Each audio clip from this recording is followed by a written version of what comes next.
el ego también, ¿no? Porque a veces las peleas son solitarias, pero uno sabe que está acompañado por compañeros de fuste, compañeros de compromiso, de militancia, y este espacio es un espacio en el sentido muy particular en el cual uno se siente identificado en relación a lo que estaban diciendo en las exposiciones anteriores, por dónde pasan las disputas de poder, por dónde pasan las disputas ideológicas, las disputas culturales, y a ver dónde nos plantamos cada uno de nosotros, de qué lugar de la línea nos plantamos. Creo que esto es lo fundamental, y el solo hecho de estar hoy acá, conversando estos temas y hablando desde un lugar determinado, también nos planta en ese lugar y nos fortifica, nos fortalece para dar una pelea que no siempre es una pelea con ventaja, porque justamente por todo lo que explicaba la senadora y también el doctor respecto a la trayectoria, del poder fáctico, el poder real, el poder hablar de la historia argentina y el mundo, siempre pasado por grupos concentrados de poder. El otro día cuando hablamos en la charla, hice una recorrida rápida, de alguna manera también lo refirió el doctor recién, respecto a lo que significó el rompimiento teórico de la dependencia de España a partir de 1810, y que sin embargo, pese a esa supuesta ruptura, hay continuidades permanentes.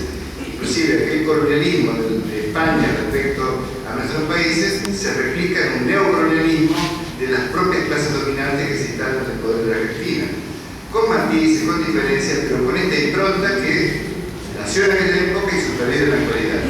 Y yo pongo como ejemplo siempre, porque por ahí no cansa algunos de los compañeros se lo escucharon, pero para poner un nombre y apellido para demostrar estas continuidades históricas. Y el nombre y apellido que pongo es el de Martínez de Oz. Un Martínez de Oz, antes del 25 de mayo de 1810, traficaba negros de África para vender en el mercado rioplatense. Martínez de Oz funda la Sociedad Rural Argentina.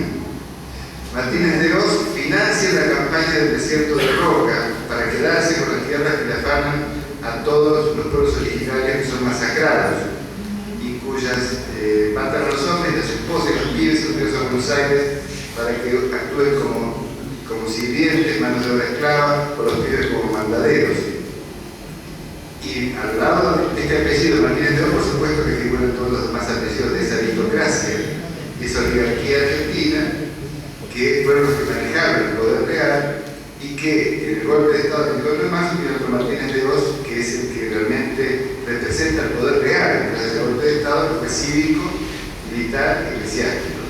Es decir, la pata civil y la pata eclesiástica fomentaron el golpe de Estado, la alianza de la cruz y la espada, para consolidar un modelo determinado que lo inició la dictadura militar y que, como decía recién Abel, el neoliberalismo se consagra después en la segunda década infame, que fue la década menemista.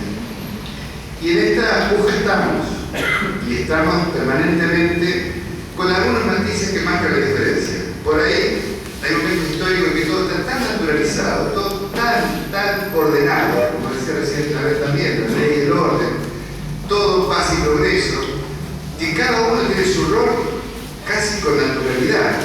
El mendigar como naturalidad, el que el patrón explote al peor con naturalidad, que vaya caminando un pobre por la vereda y viene un tipo trajeado, con campista, corbata, etc., y que el pobre se desplace para dejarlo pasar, porque hay una especie de sometimiento, sumisión propio de esta forma de clasificación en casta de la sociedad. Y cuando estamos en presencia de estas insolencias de algunos sectores populares que por allí andan con los pibes por el centro, en esas invasiones que refería también Abel, al territorio que no les corresponde, ir a Palermo o tiene que estar recluido en su villa a la que pertenece y no salir de ahí, y muchas veces la Gendarmería o la Policía Federal o la bonaerense hacen de control social para que estos impresentables, entre comillas, por supuesto lo digo con toda maldad a propósito, los negros, pobres, sucios, villeros, de gorrita, jóvenes, hay que, como decía la Mafalda de Quino, en Susanita, cuando Mafalda se preocupaba tanto por los pobres pobres que había en las villas miserias, Susanita dice, sí, qué problema que son, había que taparlos y poner un paredón para que no se los vieran.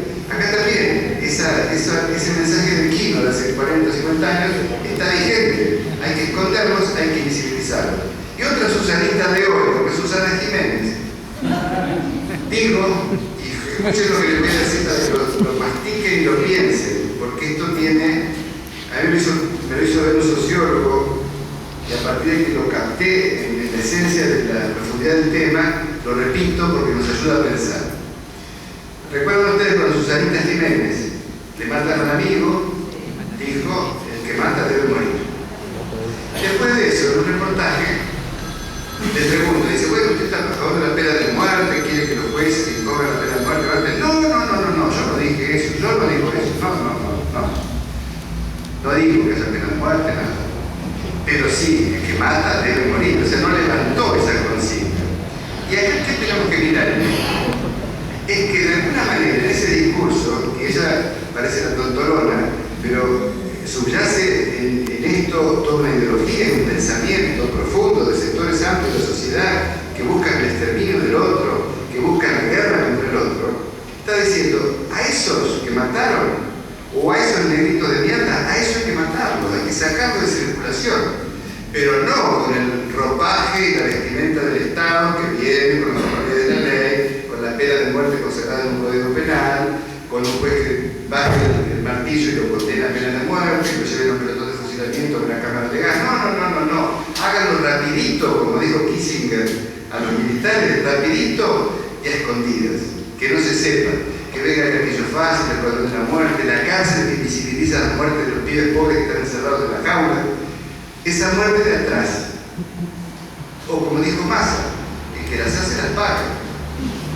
Ahora, ¿cómo las tiene que pagar? Y por izquierda mejor. Esta cultura del desaparecido, esta cultura del plan clandestino de exterminio de la dictadura militar, supervive ideológicamente en estos sectores dominantes y en este mensaje clasemediero, dijeron Nobel, y es así, las clases medias que se compran.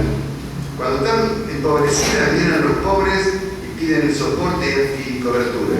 Cuando crecen y se levantan un poco, ya miran para arriba, siempre con aquello que decía Trevis, el efecto de demostración.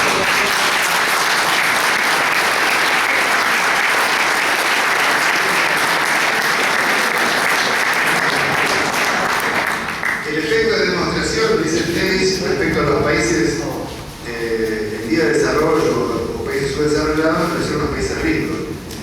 Pero en la clase media es lo mismo, porque quieren aparentar que son lo que no son, porque quieren pretender ser ricos cuando no lo son, y es un esfuerzo enorme, un desgaste enorme, y miran con desprecio el de abajo para que no lo vayan a confundir con el de abajo.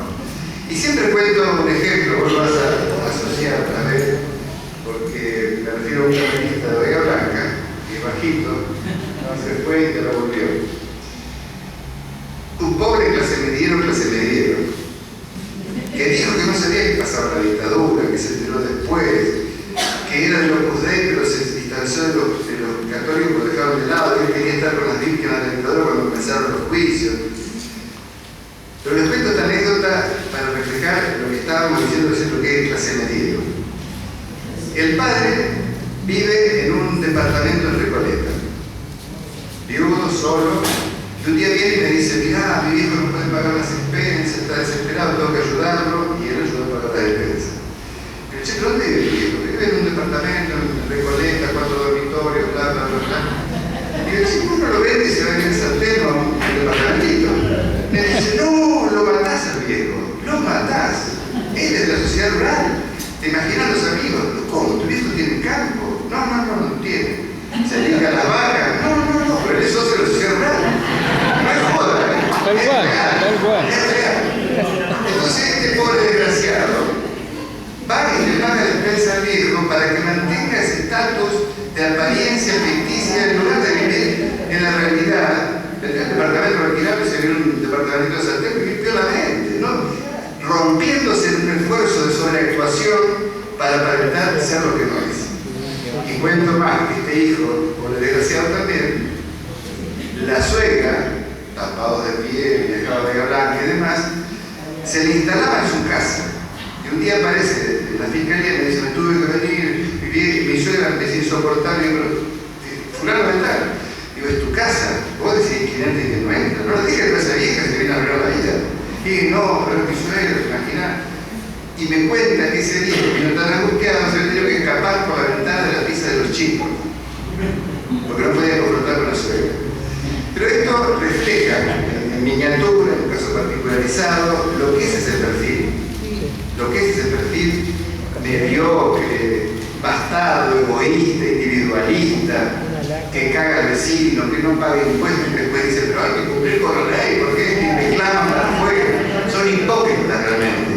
Y esos son los que también ahora se cobran con los medios de comunicación y son los que hacen los linchamientos mediáticos, linchamientos reales, los que patean y revientan a los pibes.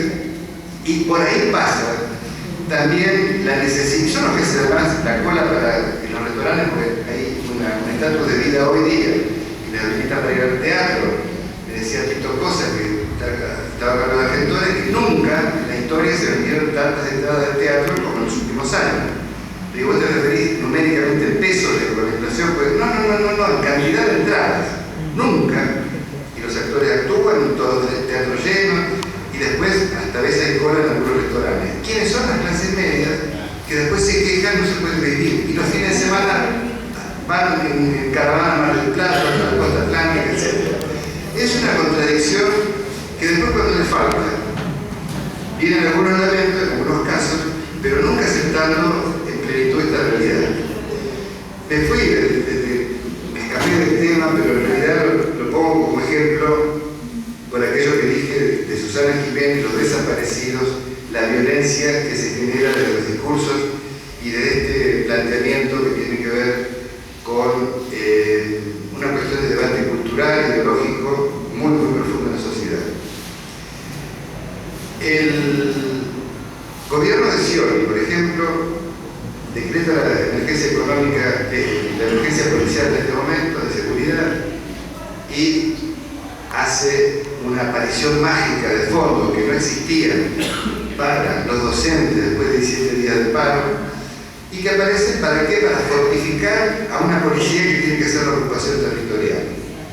Ocupación territorial, más chalecos, más armas, más gente, de 60.000 hombres que tienen la policía en este momento, más efectivos que todas las Fuerzas Armadas, que llegar a 100.000, entre retirados, privados, seguridad privada, etc. En definitiva, es la ocupación territorial para la dominación del territorio y si pudiese en la provincia de Buenos Aires implementar un código de falta o un código contravencional, lo haría. Hasta ahora pudimos evitar que se hiciera. Pero sí existen códigos contravencionales en otros lugares como la provincia de Córdoba. O el segundo jefe de la Policía Metropolitana, en un reportaje que hicieron hace un par de días por televisión, decía y bueno, no tenemos los delitos policiales, podríamos regular el merodeo, las personas que están sospechadas de cometer un delito, etc. Y en la provincia se comenzó a aplicar los famosos cacheos, esto de parar. ¿A quién para?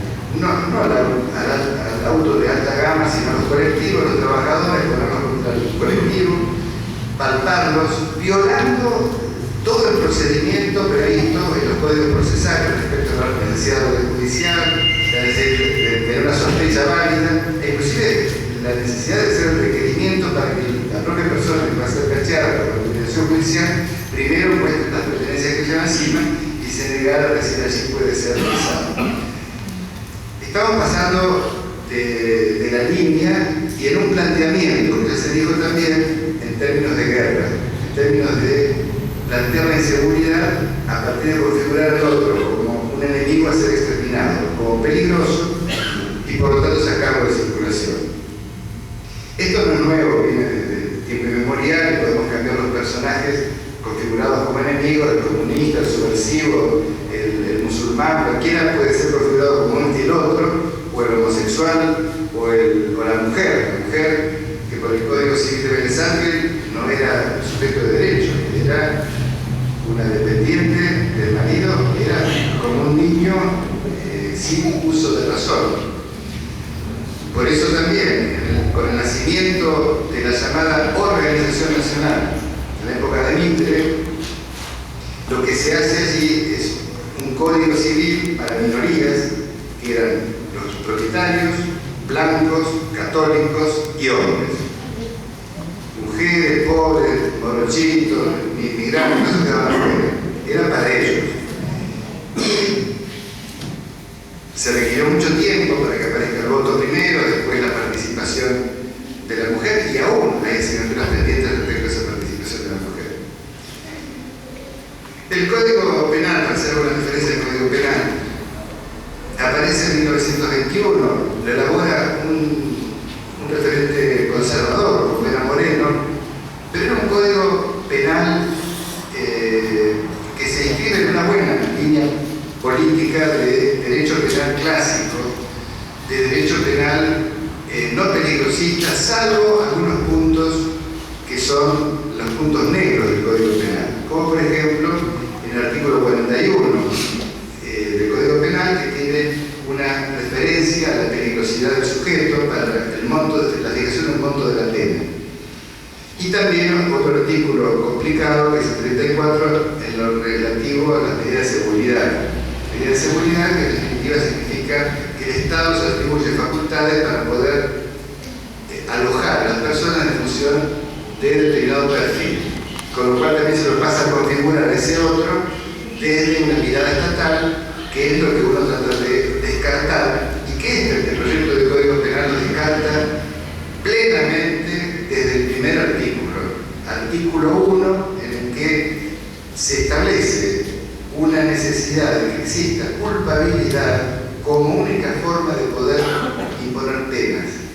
Culpabilidad ya sea dolosa, con dolo directo, se descarta el dolo eventual, y con la posibilidad, la forma de la culpa, inclusive con la culpa temeraria, que es una culpa más agravada que la culpa simple. Pero fuera de eso, no puede penarse a nadie, ni por el tamaño de las orejas, como se hacía a principios del siglo XX, que se clasificaba a las personas, de acuerdo a, se decía que los que tenían el hombro pegado acá a la oreja eran presuntos estafadores o defraudadores. Se hacía clasificación de las personas por el perfil. Claro, doloroso, pero ese Código Penal del 21 no traía esta contaminación en general. Y también tenía una escala de valores de los bienes que se protegían, los bienes tutelados, que arrancaban con la vida y de ahí en degradé a otros valores o los bienes jurídicos a tutelar. El primer Código Penal, que es los sistemas que rigen en Europa en general, salvo Gran Bretaña y los países anglosajones, y que lo recibimos en América, es el sistema codificado. El primer Código Penal es el napoleónico de 1810, pero que era un código que venía con el concepto de la herencia de los reyes, que venía la soberanía de Dios al rey, y el rey tenía una soberanía plena para aplicarla para abajo. Desaparece el rey con la Revolución Francesa, entonces de algún modo en ese Código Penal algo quedó de todo esto. Dijeron, bueno, el rey no está, y ahora ¿quién es la cabeza de la soberanía? El Estado. Entonces las clasificaciones de los bienes jurídicos más importantes pasan primero por el Estado antes que la vida. Después hay un avance, y esto lo dice el anteproyecto del Código Penal, con anteproyectos como el Código de Baviera, que influyen en algunos proyectos y códigos que rigieron en el siglo XIX en la Argentina, como el Código Tejedor, en el que ya se desplaza al Estado y se pone al bien vida como el bien más importante de todos, a ser protegido. Hay retrocesos, ubíquense ustedes, década del 30, Hitler, Mussolini, año 1930, Código Rojo, vuelve a esta idea de que el Estado es lo más importante, lo más sagrado, y el bien jurídico, en primer lugar, de proteger por encima de la vida humana, que está en la categoría inferior. Este código de 1921 era un código liberal no en el sentido económico, sino liberal en el sentido de respetar las libertades, que sostenía que el bien jurídico más importante era la vida. Recibió como 900 modificaciones en democracia, en dictadura, y ahora es un zafarrancho de que no se sabe si conviene a una persona secuestrada matarla, porque va a tener menos pena que no liberarla, por ejemplo. Y no tiene un tope de pena máxima, se puede poner penas. Es un aislante total que justamente justamente este código viene a priorijar y dándole prioridad a los bienes jurídicos tutelados, partiendo, y cito de aquel principio, de que solamente con culpabilidad se puede imponer una pena. Y de esta manera tenemos dos posibles modelos o diseños de código penal acoplados con una constitución nacional como la nuestra, que tiene este principio constitucional de que ninguna persona puede ser penada por un juicio previo y en base a una ley que tiene que ser anterior a lo que se le acusa, pero al hecho de lo que se le acusa, no por lo que es, no por el perfil, sino porque si hizo o no hizo algo que estaba previsto por la ley como algo que no había que hacer y que estaba anunciado desde antes. Entonces, los dos modelos posibles de diseño de Estado son estos: o un Estado de libertad, en el que todo se puede hacer, todo, salvo aquellas conductas que el Estado dice, bueno, acá no meto la pata, pero si meten la pata en esto, por ejemplo, que matar a otro, si meten la pata en eso que está anunciado, van a tener una penalidad. Pero el criterio general de libertad, todo se puede hacer. No hay que nacer o levantarse a la mañana pensando lo podría hacer o no lo podría hacer, porque vivimos condicionados en función de lo que el Estado pueda disponer, autorizarnos o no, que es el otro modelo de Estado. El Estado autoritario que dice, yo doy el permiso. Si yo no autoricé, no se puede hacer. Usted no está mirando, me dan el permiso, puedo salir a la calle, no puedo salir porque por ahí, eso que hice, el Estado dice, está mal, lo he hecho y adentro. Por las dudas, adentro. Los códigos contravencionales, el melodeo, el trapito, el que anda dando vueltas. Se llegó en el proyecto de código contravencional de la provincia a decir que todo aquel que llevara un manojo de llaves ya estaba sospechado de que podía utilizarlas como ganzúa para meterse en una casa. Uno tenía que demostrar que las llaves eran de la puerta de la cocina, de la pieza, de la frente, porque si no, va a escala. Después tienen que explicar. Entonces, ese es otro modelo de Estado. Y uno tiene que, acá no hay línea intermedia, uno se coloca con un modelo de Estado y lo defiende o en el otro modelo de Estado. Y si quiere bajar la cabeza para que se la corte, ponga la cabeza. Y si quieren un papá autoritario que venga a salvarnos de todos los males del mundo, moliendo a palo a todo el mundo, bueno, sométanse a esa regla de juego, pero nosotros estamos en la otra. En la construcción de un Estado democrático, un Estado plural, un Estado laico, que además no mezcle un concepto que también lo dicen los que redactaron el proyecto de Código Penal, separar definitivamente esta idea de la moral de la ley. Son ámbitos separables. Lo mismo que el pecado y la responsabilidad penal son dos cosas completamente separables e independientes. No podemos seguir mezclados en esa ambivalencia de que lo que hace la interioridad, el pensamiento, las subjetividades puede ser alcanzado por el Estado. Acá en Argentina, en la época de Onganía, hubo una ley que penalizaba por el pensamiento. El artículo 19 garantiza las opciones privadas de los hombres que no pueden ser alcanzadas por el Estado. Sin embargo, con esa ley decía que con indudable motivación ideológica comunista, a ese lo encanaban por la ley 17.401. Invadían el pensamiento. Entonces, esta puja es la que está en debate hoy. Este anteproyecto viene a generar un sistema de garantías y de libertades que es lo que la Constitución prevé y le da la jerarquía constitucional a los tratados internacionales de derechos humanos que están vigentes y que no se aplican. Hay un divorcio entre las normas jurídicas y la realidad. De hecho, se aplica la mano dura, sin control judicial. Los jueces, por decir, salvo excepciones honrosas, miran para el costado, no quieren penalizar. Me preguntaban los chicos, a propósito del canchero, algunos chicos me dicen, bueno, pero yo no quiero que me pidan documentos con ellos, de llevar documentos, es cierto. Yo tuve una discusión con un guardia del Congreso que iba a una conferencia y el cara me pedía el documento. Y yo, no, yo le voy a mostrar documentos porque no es obligatorio. Pero ¿cómo no? Y si le pasa algo a usted, si le pasa algo, le pasará y me llevarán al hospital. No, pero usted tiene que andar con documentos. Yo andaré con documentos si yo quiero y si seré responsable de llevarlo o no. Usted no me puede pedir para ingresar acá. Al mes de pelote, finalmente ingresé sin mostrar documentos. Pero no puede ser que uno tenga que hacer toda una discusión en el día a día. Pero lo que le dije a los pibes que me consultaron, dice, yo me quiero resistir. Yo sí, la macana, ¿sabes cuál es? Que vos te resistís y la cara te arma la causa por existencia de la autoridad. Y esto lo hablaba en el programa de Roberto Caballero, que tengo una columnita los miércoles, y me decía Roberto Caballero, bueno, si después lo resolverá. Pero sí, pero te tenés que comer el garrón de que te haga pasar los dedos por el teclado, que te hagan